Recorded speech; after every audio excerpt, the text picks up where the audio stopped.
반갑습니다. 2021 날마다 성경 읽기와 함께하는 구역 공과 및 가정 예배입니다.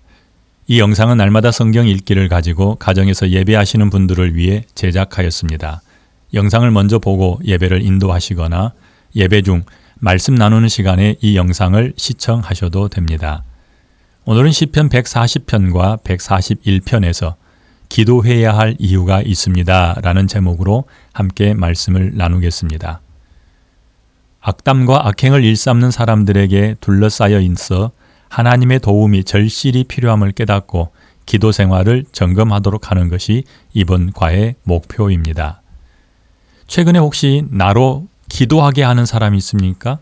이 말은 나를 힘들게 해서 나에게 심한 말을 해서 내가 하나님을 찾아 하나님께 간절히 간구했던 경험이 있는지를 묻는 것입니다. 먼저 시편 140편과 141편을 천천히 정독하도록 하겠습니다. 시편 140편, 141편을 읽으십시오. 세상에는 악을 행하기에 익숙한 사람들이 있게 마련입니다. 그들은 악담과 악행을 일삼고 정직하고 의롭게 살려는 자들을 괴롭힙니다. 시인은 그러한 악인들의 뜻이 이루어지지 않게 해달라고 하나님께 간구합니다. 또한 시인은 고난당하는 자의 한을 풀어주시고 궁핍한 자에게 공의를 베풀어 주시기를 간구한 구절은 어디입니까? 140편 12절입니다. 내가 알거니와 여호와는 고난당하는 자를 변호해 주시며 궁핍한 자에게 정의를 베푸시리이다. 아멘. 정직하고 의롭게 사는 것은 마음으로만으로 이루어지지 않습니다. 하나님께서 보호하시고 도우시지 않으면 사람은 악에 빠지기도 쉽고 악한 자의 공격을 당하기도 합니다. 그러기에 정직하고 의롭게 살려면 하나님께 기도하며 늘 그분을 바라보아야 합니다. 시인이 자기 마음이 악으로 기울지 않기를 간구하는 구절은 어디입니까? 141편 4절입니다. 내 마음이 악한 일에 기울어 죄악을 행하는 자들과 함께 악을 행하지 말게 하시며 그들의 진수성찬을 먹지 말게 하소서. 아멘. 이제 우리는 140편과 141편을 통해서 우리에게 기도해야 할 이유가 있는지를 찾아보도록 하겠습니다. 140편과 141편은 다윗의 개인적인 시입니다. 대적들의 횡포에서 구해주시길 구하는 다윗의 기도 속에서 내가 기도해야 될 이유를 찾는 것, 그것이 우리의 목표입니다.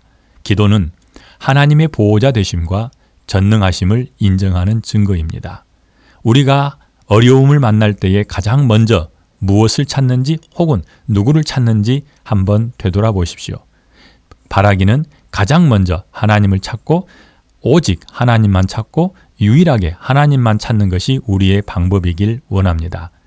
우리가 하나님을 찾아 하나님께 간구하고 하나님의 도우심을 구한다는 것은 하나님이 나의 보호자이십니다. 하나님 없이는 안 됩니다. 라는 고백이 되고 또한 하나님께서는 그 일을 하실 수 있습니다. 라고 하나님의 전능하심을 인정하는 증거가 될 것입니다. 1번. 우리가 기도해야 할 이유가 무엇입니까? 시편 140편 1절로 5절 말씀 그리고 141편 4절 말씀을 중심으로 살펴보겠습니다. 먼저 말씀을 읽습니다. 그들이 마음속으로 악을 꾀하고 싸우기 위하여 매일 모이오며 뱀같이 그 혀를 날카롭게 하니 그 입술 아래에는 독사의 독이 있나이다. 셀라. 교만한 자가 나를 해하려고 올무와 줄을 놓으며 길 곁에 그물을 치며 함정을 두었나이다. 셀라. 여호와여 나를 지키사 악인의 손에 빠지지 않게 하시며 나를 보전하사 포악한 자에게서 벗어나게 하소서. 그들은 나의 걸음을 밀치려 하나이다. 아멘. 내 마음이 악한 일에 기울여 죄악을 행하는 자들과 함께 악을 행하지 말게 하시며 그들의 진수성찬을 먹지 말게 하소서. 아멘. 제가 방금 읽어드린 네 군데의 성경 구절은 앞에서 읽어드린 것은 다윗 주변에 있는 다윗을 힘들게 하는 사람들의 모습을 묘사하고 있고 뒤에 읽어드린 두 구절에서는 다윗의 기도 제목이 기록되어 있습니다. 시편 140편은 다윗이 사울에게 쫓겨 유랑 생활을 하던 때에 위험으로부터 자기 자신을 구원해 주시기를 간구하며 지은 탄식 시입니다. 악인에게서 건지시며 포악한 자에게서 자신을 보존해 주시길 구하는 기도 속에서 다윗을 공격하는 사람들이 어떤 사람인지 짐작할 수 있습니다. 악인들은 마음속으로 악을 계획하고 다윗을 공격하기 위해 매일 모이며 혀는 뱀같이 날카롭고 그 입술 아래에는 독사의 독이 있습니다. 또한 늘 다윗을 어려움에 빠뜨리려고 올무와 줄을 놓고 길 옆에 그물을 치고 함정을 팝니다. 숨막히는 적들의 공격 앞에 하나님을 찾아 도움을 청하며 그들의 손에서 건지시고 보존하시기를 간구합니다. 시인의 기도에서 우리가 기도해야 할 이유가 보이기를 바랍니다. 다윗의 주변에 있는 악한 자들처럼 우리 주변에 악한 말로 우리를 공격하는 사람들이 있다면 그것은 우리가 기도해야 할 이유가 됩니다. 또한 하나님 아버지께서 내 유일한 보호자가 되십니다 라고 고백한다면 이것도 내가 기도해야 될 이유가 되겠지요. 141편 4절에서는 내 마음이 흔들리거나 죄악을 행하는 자들과 함께 악한 일을 꾸미고 싶은 생각이 들지 않도록 도와달라고 기도합니다. 그런데 내게 죄악을 행하는 사람들이 부러워 보인다면 그것은 내가 기도해야 될 이유가 될 것입니다. 그리고 또 한 가지는 우리가 분명하게 생각해야 될 게 있습니다. 우리 주변에서 괴롭히는 사람들이 없다면 우리가 기도할까요? 우리는 괴롭히는 사람 때문에 울고 고통스러워하고 하나님을 찾아 억울함을 풀어달라고 간구합니다. 그런데 좀 더 자세히 들여다보면 그 사람들이 있기에 우리는 하나님을 찾고 기도하고 하나님을 의지하게 됩니다. 그들을 바라보며 원망하고 미워한다면 우리의 삶은 고달플 뿐입니다. 기쁨도 사라질 것입니다. 강팍한 심령으로 바뀌게 될 것입니다. 반대로 그런 상황에서 기도할 이유를 찾게 된다면 우리는 일이 있을 때마다 하나님을 찾게 될 것이요 하나님 앞에 머무를 것이며 또한 하나님을 더 깊이 알아가게 될 것입니다. 그러니 내게 다가오는 고통을 기쁘게 여길 이유가 여기 있습니다. 내게 어떤 어려움이 와도 기뻐하십시오. 그리고 하나님을 찾으십시오. 우리에게는 기도해야 할 이유가 날마다 있습니다. 2번, 기도하는 다윗의 고백 속에서 하나님과의 관계를 알 수 있는 구절은 어디일까요? 시편 140편 6절에서 13절 말씀을 중심으로 찾아봅니다. 먼저 말씀 읽습니다. 내가 여호와께 말하기를 주는 나의 하나님이시니 여호와여 나의 간구하는 소리에 귀를 기울이소서 하였나이다. 내 구원의 능력이신 주 여호와여 전쟁의 날에 주께서 내 머리를 가려주셨나이다. 내가 알거니와 여호와는 고난당하는 자를 변호해 주시며 궁핍한 자에게 정의를 베푸시리이다. 아멘. 제가 방금 세 구절을 읽어드렸습니다. 공통점이 있다면 다윗이 알고 있는 여호와 하나님이죠. 6절에서는 주는 나의 하나님이십니다 라고 고백합니다. 나를 다스리신 왕입니다 라는 뜻이겠죠.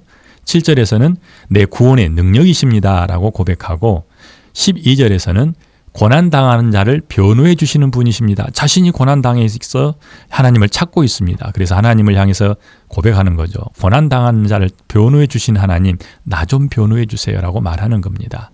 이렇게 다윗의 기도 속에서 우리는 다윗과 하나님과의 관계, 다윗이 알고 있는 하나님의 모습을 알 수 있습니다. 하나님을 어떤 분으로 아는지에 따라 하나님을 향한 태도가 결정됩니다. 호세아 선지자는 호세아서 4장 6절에서 내 백성이 지식이 없으므로 망하는도다 라고 하나님의 탄식을 우리에게 알려줍니다. 하나님을 아는 지식을 버린 사람은 하나님으로부터 버림을 받게 될 것입니다. 시편 140편 6절에서 방금 제가 읽어드린 것처럼 다윗은 나의 하나님이십니다 라고 고백하여 자신을 통치하시는 왕으로 말하고 있습니다. 자신을 다스리는 왕으로 고백하는 것은 그가 하나님을 찾아 기도하는 이유가 되었지요. 또한 7절에서도 말씀드린 것처럼 내 구원의 능력이 되신 주 여호와입니다 라고 선포합니다. 전쟁의 날에 여호와 하나님으로부터 인하여 건짐받았던 체험이 그 바탕을 이루고 있을 것입니다. 그가 사울에게 쫓길 때에 하나님이 그를 건지셨던 것을 생각하며 하나님이 바로 내 구원의 능력이십니다 라고 고백하는 겁니다. 12절에 여호와는 고난당하는 자를 변호해 주시며 궁핍한 자에게 정의를 베푸시리이다 라고 고백하면서 자신이 아는 하나님을 말하고 있는데 자신의 율왕생활 중 늘 함께 하시되 마치 양을 인도하시는 목자의 모습을 함께 하셨던 여호와 하나님을 기억하며 적은 바로 그의 신앙 고백입니다. 하나님을 바로 알지 못하는 사람은 금송아지를 세우고 자신을 구원하신 하나님이다라고 금송아지에게 절합니다. 예수님을 알아보지 못했던 사람들은 어땠습니까? 예수님을 향해 돌을 들었습니다. 침을 뱉었습니다. 비난했습니다. 죽이려고 낭떠러지에서 밀어버리려고 했습니다. 우리가 만약 하나님을 알지 못한다면 우리도 하나님을 향해 엉뚱한 행동을 하거나 엉뚱한 말을 하게 될 것입니다. 우리가 하나님을 알지 못하면 우리는 속히 망하게 된다는 것이 바로 이런 뜻입니다. 우리 안에 계신 성령 하나님의 도우심 따라서 하나님을 더 깊이 아는 것이 우리 안에 있기를 원합니다. 호세아의 외침을 기억하십시오. 그는 호세아서 6장 3절에서 그러므로 우리가 여호와를 알자, 힘써 여호와를 알자라고 외치고 있습니다. 여호와 하나님을 아는 것이 우리의 힘이요, 여호와 하나님을 알 때에 우리는 생명을 보존할 수 있습니다. 3번, 사람과 환경에 휘둘리지 않고 여호와 하나님께만 속하고자 기도하는 다윗의 신앙 고민과 다짐은 무엇입니까? 시편 141편 1절에서 10절 말씀 속에서 다윗의 신앙 고민을 찾아봅니다. 여호와여, 내가 주를 불렀사오니 속히 내게 오시옵소서. 내가 주께 부르짖을 때에 내 음성에 귀를 기울이소서. 나의 기도가 주의 앞에 분향함과 같이 되며 나의 손 드는 것이 저녁 제사같이 되게 하소서. 아멘. 1절과 2절에서는 하나님을 찾고 부르짖을 때 귀를 기울여 들어달라고 하나님께 간구하고 있습니다. 그 간절한 기도가 마치 제사 드릴 때 분향하는 그 향연기와 같고, 또한 저녁 상번제를 드릴 때에 번제단에서 연기가 하늘로 올라가는 것처럼 자신의 기도를 들어달라는 간구에 그의 간절한 마음이 담겨 있습니다. 그리고 그의 신앙 고민을 짐작할 만한 기도 제목들이 이어져 나옵니다. 3절에서는 자신의 입에 파수꾼을 세우시고 입술을 지켜달라고 기도합니다. 예수님께서도 입으로 들어가는 것보다 입에서 나오는 것이 사람을 더럽게 한다라고 말씀하셨는데, 성도의 바른 언어 생활은 신구약 성경의 공통 주제 중 하나입니다. 다윗도 자기 입술에 파수꾼을 세워서 말하는 것을 지켜달라고 구하는 거지요. 4절에서는 마음이 악한 일에 끌려 죄악을 향하는 자들과 어울리며 함께 악을 꾸미지 않게 해달라고 기도합니다. 육신의 정욕을 따르고 싶어하는 마음을 하나님께서 지켜주시기를 바라는 성도의 현실적인 고민입니다. 우리도 마찬가지입니다. 다윗처럼 늘 더 부러워 보이는 것, 더 하고 싶은 것, 이런 것들은 악한 자들의 모습일 때가 있습니다. 바로 그런 부분들을 생각하며 이 기도를 읽어본다면 충분히 이해가 될 것입니다. 세 번째로 그의 기도 제목을 보니까 그는 의인들의 따끔한 책망을 들을 때에 자신의 태도를 주관해 주시기를 구합니다. 그리고 항상 기도하겠다는 그의 다짐이 이어지고 있지요. 의인들이 좋은 이야기를 해도 우리는 듣기 싫어할 때가 있습니다. 그런데 의인의 그런 따끔한 충고를 기쁘게 받아들이도록 자기의 마음을 만져달라고 기도하는 다윗의 마음, 그는 겸손한 마음을 가졌습니다. 항상 하나님을 향해 기도하겠다는 그의 다짐은 8절에서 10절에서도 반복되고 있습니다. 주를 바라보고 주께 피하며 자신의 영혼을 맡기는 모습, 그리고 원수들의 함정과 그물에서 벗어나게 해달라는 부탁, 또한 미래의 악인들이 소멸될 때에 백성들이 비로소 평소에 귀담아 듣지 않았던 다윗의 말이 옳았음을 인정하게 될 것이라고 말하며 기도에 대한 확신과 또한 하나님에 대한 신뢰를 드러내고 있습니다. 하나님을 향하여 탄식하며 자신의 사정을 아뢰는 다윗의 시편이 지금 읽고 있는 우리의 기도를 깨우기 바랍니다.